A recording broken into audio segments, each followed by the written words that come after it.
The New Gods, issue 10, Ram V writing with Evan Cagle and Simon Parr on the art. Yeah, Joe, it's weird. This is a solid issue, right? Enjoying the story. Mm-hmm. I think this might be the most normal comic book issue out of the entire series. Absolutely. Down to the split in the art, it didn't feel like it was doing what we came to expect from New Gods. I don't want to call it a gimmick, because a gimmick makes it feel cheapened, but it wasn't doing the guest artist opening and then Cagle taking over the rest. It was just split down the middle. But I still think that they made it work. I wonder how this is gonna go in 2 issues, because it feels like there's still so much that Ram V had set up and for it to pay off, and we've gotten away from the Nectari for so long now and shifted to Max Lord, and now we're back to the Nectari by the end of this one. I'm shocked that there's only 2 left. Yeah, it was always planned as 12 though, so it's not like he's like struggling to like, oh, I need to finish this quickly now because they've cancelled it. It was always meant to be 12, so the flashback at the start is actually a little bit of Seraphin's childhood and the Forever People, and like him being obsessed with movies and cowboys and stuff like that. So I learned this. I did a deeper dive on Seraphin, and the original origin of the Forever People were that they were humans taken from Earth at different time periods, and it was an experiment by Highfather to see if they could turn these humans into new gods, right? So that's what made them stand out. So when he's looking here and he's looking at the kid and he starts having these reservations, what we'll see, having that context helped me out a little bit. But here it even shows that he has this idea of what lightness and darkness is, through the realm of TV, the things that he's watching, the Vietnam War, the cowboy movies. It looks like he's watching The Good, the Bad, and the Ugly here, which is very much about the duality of man. So, really cool of Ram V to throw that in without, not everyone's going to jump in and research like I did, but just the fact that he uses this character in this way, it is kind of perfect for the issue.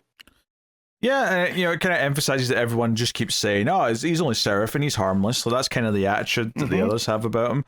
Obviously the fact that he's the one who's infiltrated the New Gods and taken the kid. Although he does have some problems with what Maxwell Lord and the others are going to do, because he's like, wait, you're working with like people from Apocalypse and doing dark side shit? I didn't agree to that.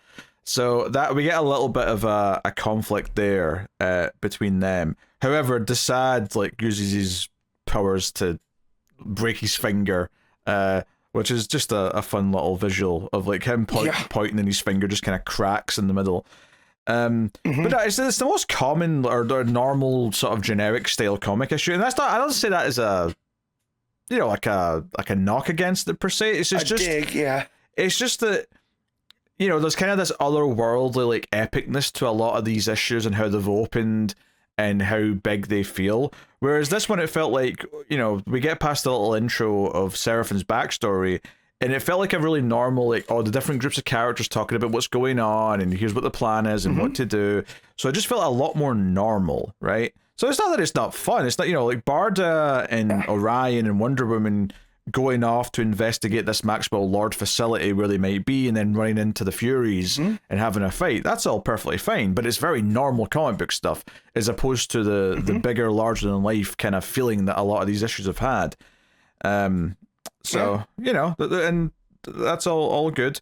The other side of it is that they're investigating this giant black hole that's kind of weird because it's not acting like a normal black hole, and there might be something on the other side. What are they communicating with or trying to bring through? I do wonder if this is going to be like tying into, if not absolute stuff, then certainly something in continuity that's more of a line-wide thing than just this book. Yeah, he's definitely tipping his hand towards something, because the mystery of what's on the other side, because they talk about maybe a mirror universe. No one's ever made it through a black hole to confirm that or not, right? And it looks like Mr. Miracle and what's his name now, Oathkeeper, Orion, are heading towards it. Just call him Orion. I was like, he said Oathkeeper. I'm like, who the hell's Oathkeeper? Yeah. Like, Orion. So looks like they're heading in there. So we'll find out. what goes from there. But yeah, I love seeing, Barda and Wonder Woman back to back to fight the Furies, and they've done this type of stuff before, and just the stuff that between them, the dynamics there.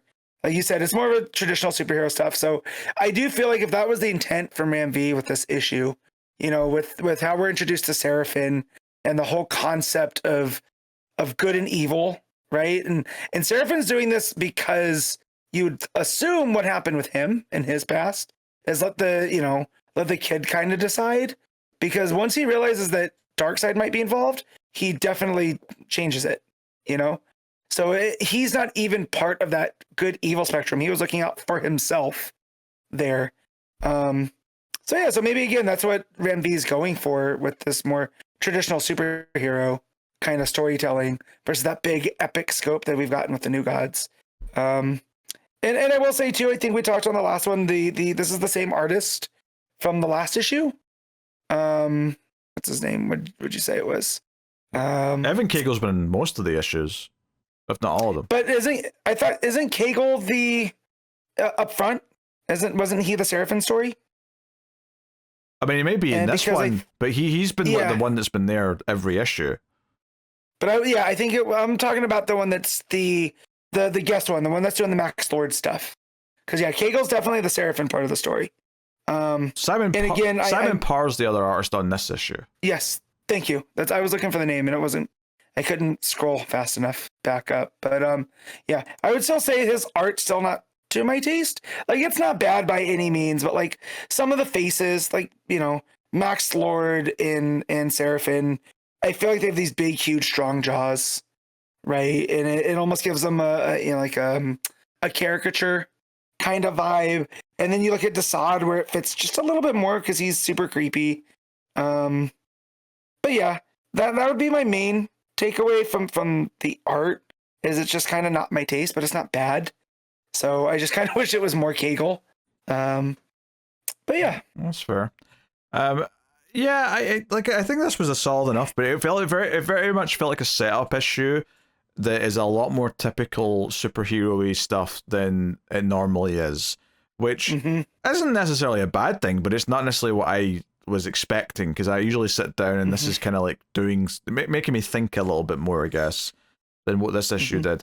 The big cliffhanger at the end, though, is that the Nictaris show up around Earth or over Earth. So, like the big fighting's coming. Last two issues are bound to be action-packed as a result.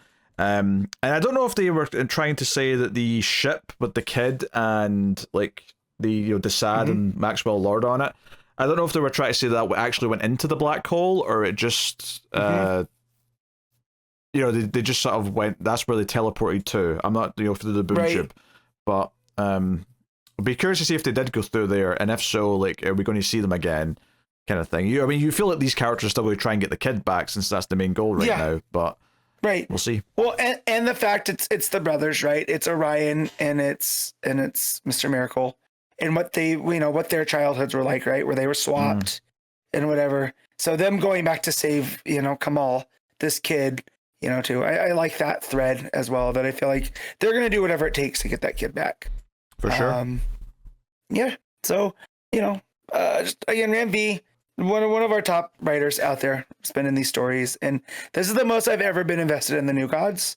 In fact, like, I'm definitely looking into getting DC Infinite to go back and try to read some of the more classic stuff, because it is a blind spot. Like, I'm familiar with the themes and what Kirby was doing there, but through all of these characters, like when we found out about the Archer character, right, all those issues ago, all that stuff was in Kirby's. So just Ram V going through and knowing how to adapt these characters to now and how to make them fit within DC, it just drives my interest in it that much deeper. So yeah. All right, what are you giving the New Gods issue 10? I'm gonna give this a very hesitant 8. Hesitant 8.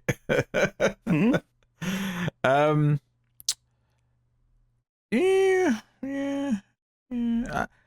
I think Yeah, I'm not in love with the other artist on this issue. It's not terrible, but like I think for me it probably does drop below that 8. I think I'm probably good at 7.5, which given how high I've rated a lot of the issues of this book does feel like a bit of a pivot. But I also think even just the story of this issue, like we say, feels a lot more like generic comic book versus what the book usually is.